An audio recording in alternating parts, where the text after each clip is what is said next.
بسم اللہ الرحمن الرحیم۔ السلام علیکم ورحمۃ اللہ وبرکاتہ۔ ایک دن پروفیسر صاحب سے جوتا پالش کرنے والے بچے نے جوتا پالش کرتے کرتے پوچھا، ماسٹر صاحب کیا میں بھی بڑا آدمی بن سکتا ہوں؟ پروفیسر نے کہا لگا کر جواب دیا، دنیا کا ہر شخص بڑا آدمی بن سکتا ہے۔ بچے کا اگلا سوال تھا، کیسے؟ پروفیسر نے اپنے بیگ سے چاک نکالا اور اس کے کھوکھے کی دیوار پر دائیں سے بائیں 3 لکیریں لگائیں۔ پہلی لکیر پر محنت، محنت اور محنت لکھا، دوسری لکیر پر ایمانداری، ایمانداری اور ایمانداری لکھا، اور تیسری لکیر پر صرف ایک لفظ ہنر یعنی اسکل لکھا۔ بچہ پروفیسر کو چپ چاپ دیکھتا رہا۔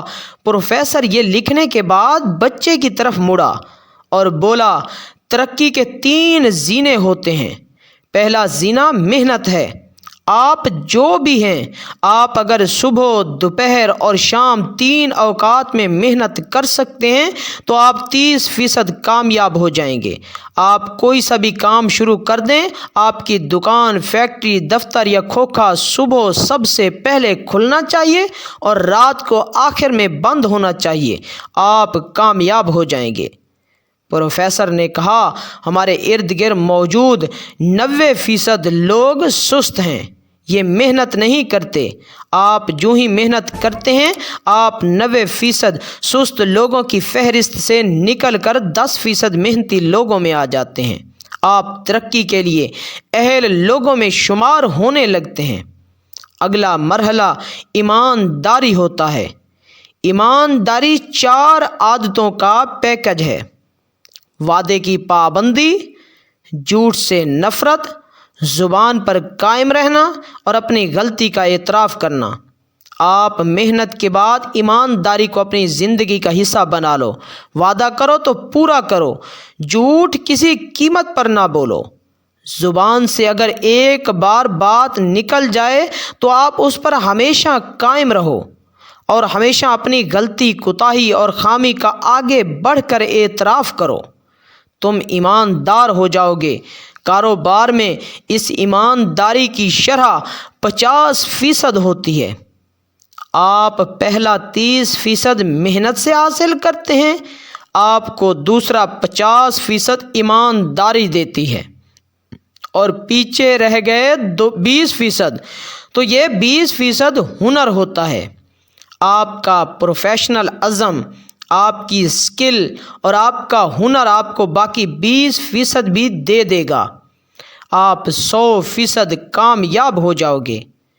پروفیسر نے بچے کو بتایا، لیکن یہ یاد رکھو، ہنر، پروفیشنل عزم اور اسکل کی شرح صرف 20% ہے، اور یہ 20% بھی آخر میں آتا ہے۔ آپ کے پاس اگر ہنر کی کمی ہے تو بھی آپ محنت اور ایمانداری سے 80% کامیاب ہو سکتے ہیں، لیکن یہ نہیں ہو سکتا کہ آپ بے ایمان اور سست ہوں اور آپ صرف ہنر کے زور پر کامیاب ہو جائیں۔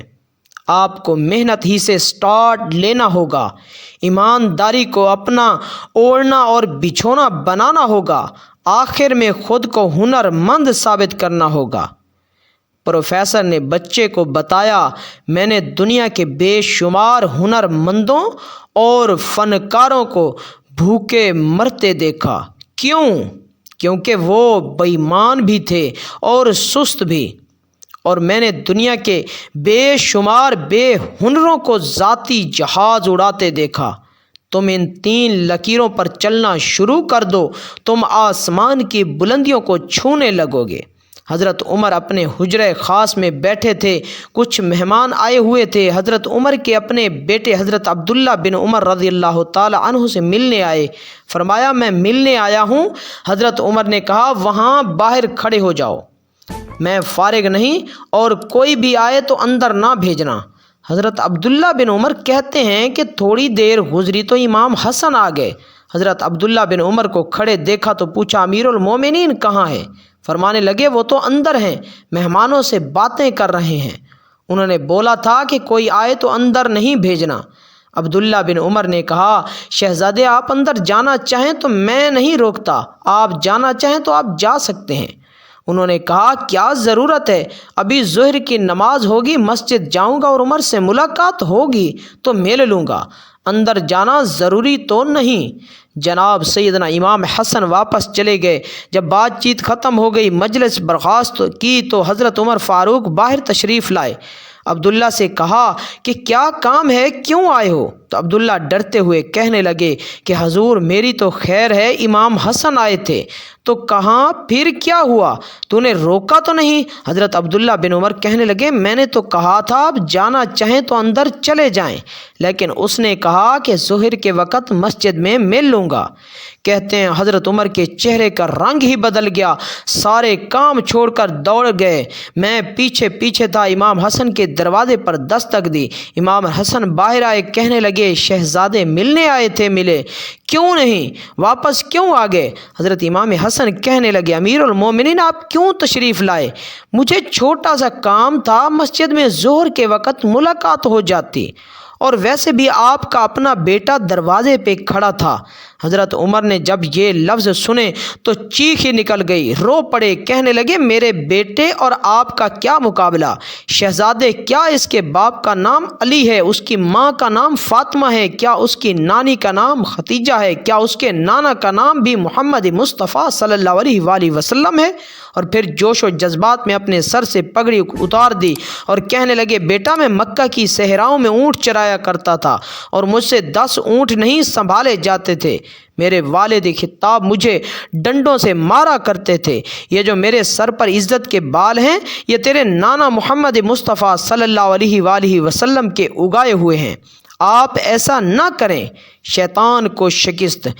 جامع دمشق میں ایک عرب عالم صدقے کی فضیلت پر گفتگو فرما رہے تھے کہ بندوں کو عام نیکیوں سے روکنے کے لیے 2-4 شیاطین ہی کوشش کرتے ہیں، لیکن اپنے مال کا صدقہ کرنے سے روکنے کے لیے 70 شیاطین کا جھنڈ پیچھے پڑ جاتا ہے کہ یہ آدمی کسی بھی طرح سے صدقہ نہ کر پائے۔ یہ فضیلت سن کر عرب عالم نے حاضرین کو ترغیب دیتے ہوئے فرمایا کہ کون ہے جو ان 70 شیاطین کو شکست دے اور اپنے مالک حقیقی کو اپنے سے راضی کرے؟ مجمع میں سے ایک نوجوان کھڑا ہوا اور اس کا غصے کا پارا چڑھ گیا اور کہنے لگا میں آج 70 شیاطین کو شکست فاش دوں گا۔ یہ کہہ کر مجمع میں سے اٹھا، اپنے گھر آیا اور گیہوں کا آٹا جو ایک بوری میں موجود تھا اسے ایک تھیلی میں بھر لیا اور صدقہ کرنے کی نیت سے ابھی باہر نکل ہی رہا تھا کہ دروازے پر بیوی سے ملاقات ہو گئی۔ بیوی یہ آٹا لے کر کہاں جا رہے ہو؟ جوان صدقہ کرنے جا رہا ہوں۔ بیوی چلو جلدی سے آٹا گھر میں رکھ دو اور باہر نکلو، کھانے پینے کے لیے کچھ لانا تو ہے نہیں اور چلے ہیں گھر کا آٹا صدقہ کرنے۔ جوان نے چپ چاپ آٹا گھر میں رکھ دیا اور مجمع میں واپس آ کر بیٹھ گیا۔